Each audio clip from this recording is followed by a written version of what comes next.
Hello everyone, this is CJNovo992 and today we're back from the brand new video, and it's that time of the year once again that me and thee get together and discuss all things European football in terms of Champions League qualifiers.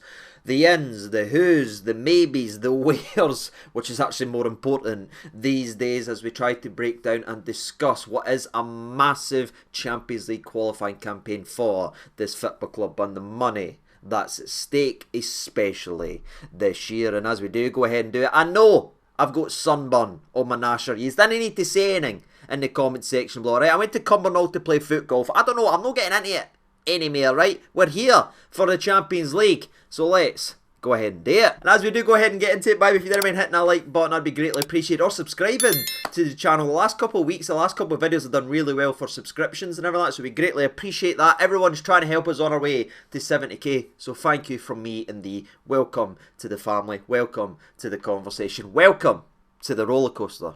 It's good going up, devastating when it goes down, but we're not discussing downs right now. We're discussing the Champions League, so let's go ahead into it as the two potential opponents have been revealed that will battle out in the previous round before coming against us on the dates that we're about to break down. On one hand we have Dynamo Kyiv, the other we have FK Partizan. And yes, on paper, Dynamo Kyiv is the biggest team out of there. That's the one we've all heard of before. That's maybe the bigger name out of the two. But if you stick with today's video, we're going to look at both squads and break down how they've got here, how difficult they are, and why I think there's a potential surprise on the cards. But before we actually do that, let's give you the details that you're probably all wondering and all wanting to know, and that is when and where these games will actually take place. And starting off with, no matter who the opponent is, whether it is Dynamo, whether it is Partizan, we will be playing our first Champions League qualifier on the 6th or 7th of August, depending on, again, which one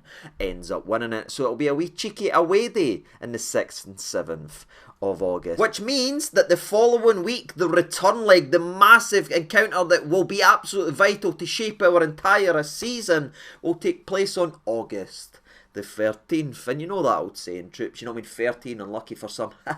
It's unlucky for all, because we'll be at Hampden, so it'll be yet another away day. But to address some of the questions you may have right away, does that mean if we do well on the 6th/7th and the 13th of August, does that mean we can go ahead and start celebrating £60 million hitting the old bank balance of Rangers Football Club? Does that mean we are inside the Champions League? Unfortunately, no, ladies and gentlemen, as there's yet another round to actually be played, as we will be playing on the playoff. Now, that draw is apparently taking place around about the 5th of August. That's when we'll start to know who we could be potentially playing. The likes of the opponents are like Red Bull and Lille. But honestly, I'm not wanting to get too far ahead of myself. I'm not wanting to start looking like this and looking like Scotty Arfield after he's just scored a purler or anything like that. I just want to focus on what's ahead of us right now and the opponents we have, because normally I am very, very confident. You know these are annual. We do these every year. I love European football because it's one of the rare occasions that this Rangers team always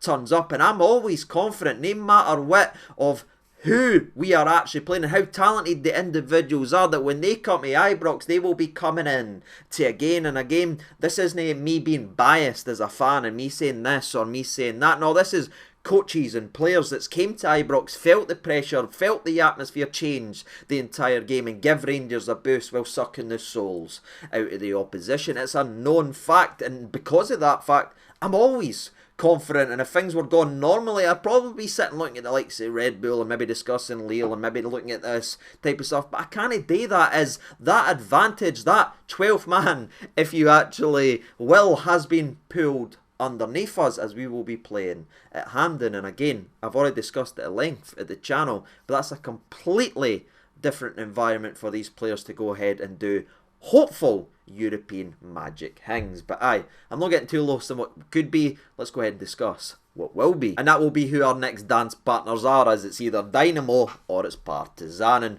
as I said earlier on in today's video, I feel like Dynamo is probably the biggest name and maybe the one that catches everyone's eye, because it is a sort of known football club throughout the world. They've had some truly phenomenal players, the likes of Andrei Shevchenko and everything, an absolute bagsman in front of goal. So naturally we always just think of that because we've heard of that team, and I understand why people would be looking and saying, oh no, it's Dynamo Kyiv, blah blah blah, blah blah blah. But again, we want to go beyond the surface, beyond the nostalgia, and see what this team is actually all about. Now, I would love nothing more than to sit right in front of you and say we've got nothing to worry about. It's all nostalgia merchants. They are absolutely guff. I would love to say that, but I can't. Troops, this is a very solid side, a very dangerous side, especially going forward. They do have some key individual players that could potentially hurt us, especially when you look at some of the players we've got in that back line. But the reason they are actually here is because they finished second in the Ukrainian league, losing the league title by just 2 points, Troops. That's what the title race they were in. That's how close it was for them going straight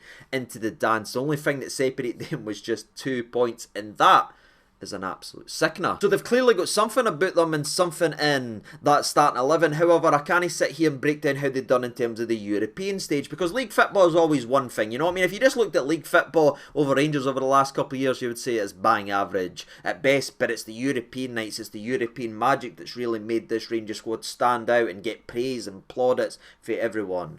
It's around that isn't filled with hatred or bitterness, I should say. So how has they been doing in European football? Away from the comforts of league football, have they been performing well? It's got to be said, ladies and gentlemen, last season they weren't in European football as they had a really, really poor campaign, one of their worst campaigns in a little while, ladies and gentlemen, as they finished the previous season sitting 4th in the Ukrainian league. Clearly a rebuilding year, if you will. So we can't break down last season's European football, but we can have a wee brief glance at the year before, just to let you know, as again, a lot of the pieces that's in this Dynamo Kyiv side was performing and playing in that European campaign. And in the Europa League, in their group stage, they finished bottom.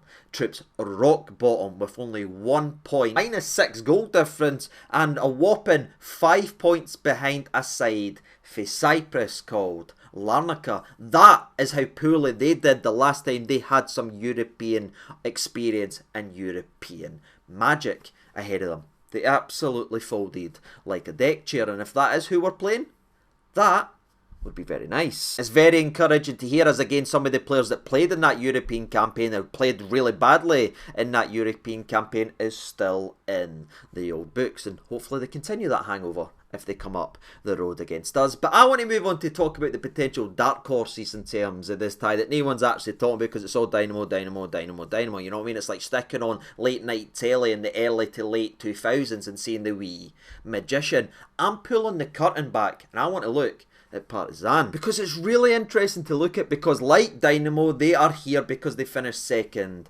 in the league. There's a lot of similarities between all of the sides. The only real main difference is where Dynamo was that close to winning the Ukrainian league title, Partizan finished 18 points behind their actual league leaders and league champions. So I'd say it was well deserved. But remember where I said it's very interesting, there's a lot of similarities? Well, that continues, as like Dynamo, not only did they finish second, but they also didn't play in European football the previous season because of a poor campaign in which they finished, you guessed it, 4th the year before. Now, you could argue both clubs have actually benefited from no European football, being able to rebuild, add key pieces, improve this, not have the weight of European football, which has allowed them to get back to the second place and reclaim their spots in terms of near the top of the table. You could make that argument if you actually want, but I just thought that was very interesting, ladies and gentlemen. All of us in this potential tie has finished second, but our two opponents had no European football last year after finishing 4th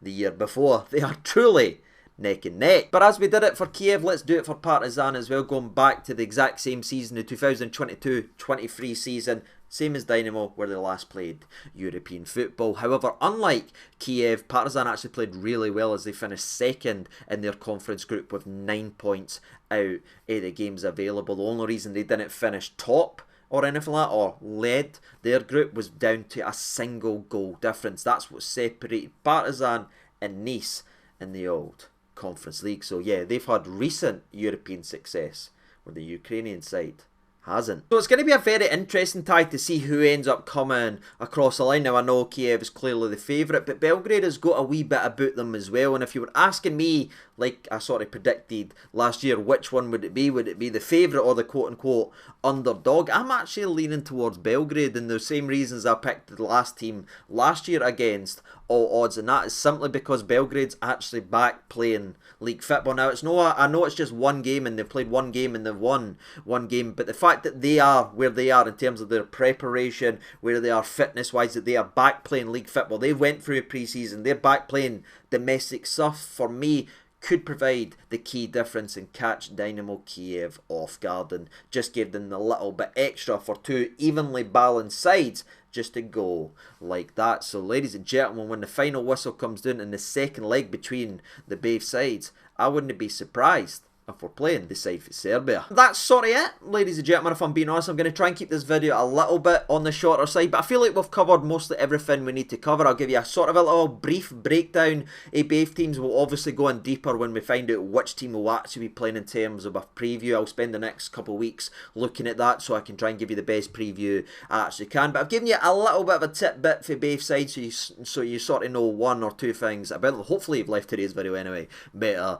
than what you came. I've given you some information regarding the dates and a wee bit of an omen of the 13 coming into play. And honestly, my overall thoughts to finish this video off about the opponents: oh, it's a tough draw, oh, it's this, oh, it's that. Aye, well, we want to play the big show, you know what I mean? We want to play the big European competition. If we can't beat, and I'm not trying to be disrespectful, but the likes of Dynamo Kyiv, and Partizan, Belgrade, if we can't beat them, what are we actually thinking we can do when we go to the Champions League? That's what's ahead of us. That's the job. It's now on the board and the team and the manager, to bring in the right players to strengthen the squad, because I don't think we're ready, ladies and gentlemen, for European football. We weren't ready for the under-17s Man United squad for 45 minutes the other day. We need improvements, and I think if you look at the likes of the draw that we've got, the Belgrade and the Kyiv, when you look at that, that should be an absolute alarm bell to this board to go out and sign a centre-half that can header a ball just up there, bang, ladies and gentlemen, and a striker that can put that circular object by the goalkeeper to hit the actual net. That's badly what we need, and an actual out-and-out right winger that can bring balance to the squad, because we can't go in yet another season being vulnerable and weak and having to rely on players that aren't good enough or aren't consistent enough and leaves clear gaps. There's already starting questions and pressures and blah blah blah about Clement. Well, I believe in Clement, but he has got to be given the tools to try and succeed, and that is coming in and picking the talent. Now I know we have to rely on the likes of Tavernier, the Goldsons and everything like that leaving, and I think that will be over the next week or two, but let's be a wee bit proactive in terms of this, you know what I mean? If we know the players are gone, let's bring in some talent out and pull the trigger, as there's a £60 million carrot dangled in front of us, and if that doesn't get the board motivated, if that doesn't get them doing their jobs the way they should be, I don't know what will.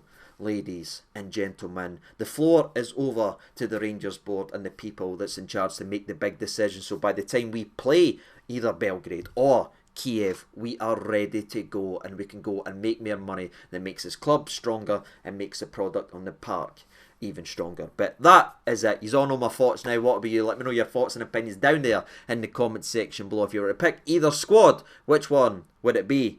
I'd pick Kyiv, because at least we'd be similar in terms of them, in terms of preparations ready for the new season. I feel like Partizan would have a couple of weeks on us, and I didn't like that potential prospect. But that's it, ladies and gentlemen. That's all I've got to say. Let me know your thoughts down in the comments section below. And as always, I've been CJ92. Thank you so much for watching. All the best, and bye-bye.